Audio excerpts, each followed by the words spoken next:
వచ్చాము. ఇదే ఊరండి? ఇది అంచనాల.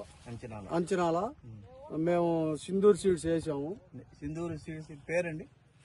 సింధూర్ సీడ్స్ ట్రిపుల్ 3 వేసాము. మేము 30 ఎకరాలు వేసాను. మళ్ళీ మా ఫ్రెండ్స్ కి వాళ్ళకి కూడా ఇచ్చాను. మాది 18 కాడి నుంచి 20 దాకా వచ్చిద్దని మేము లెక్కేసుకుంటున్నాం. ఒక్కొక్క దీనికి 9, 8 విత్తనాలు ఉన్నాయి. బాగుంది. రేవంత్ వేసాం. రేవంత్ ఇది 2 కూడా బాగుంది. ఇబ్బంది ఏమి లేదు. సైజు కూడా బాగుందండి. ఇంతలా వానలకు కూడా బాగా నిలబడింది. చేను కూడా కలర్ చేంజ్ కాల. మేము ఒక 2 ట్రిప్పులు 5 కట్ల బలం పెట్టాము. అయినా కూడా బాగానే ఉంది. కలర్ వర్షానికి ఏం దెబ్బతింటలేదు. వర్షం అంటే ఈ సంవత్సరం ఎక్కువ కదండి.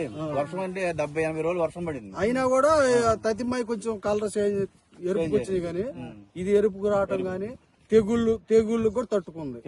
విత్తనం వేయదగింది. మేము ఇప్పుడు అంచనాలో నేను దగ్గర ఇంకా 4గురికి ఇచ్చాను. వాళ్ళు కూడా బాగానే ఉందన్నారు. ఇబ్బంది ఏమి లేదు. ఇంతలా వానకు కూడా నిలబడిందంటే అది విత్తనం వేయదగింది. ప్రతి ఫార్మర్ కి ఏం చెబుతారు రైతులకి? ఇక్కడ మీ పక్కన వాళ్ళకి కానీ మిగతా రైతులకు కానీ మీరు ఏం చెప్పగలరు? చెప్తాం. విత్తనం ట్రిపుల్ 3 వేసుకోవచ్చు. దానివల్ల ఇబ్బంది రోగానికి తట్టుకుంటుంది.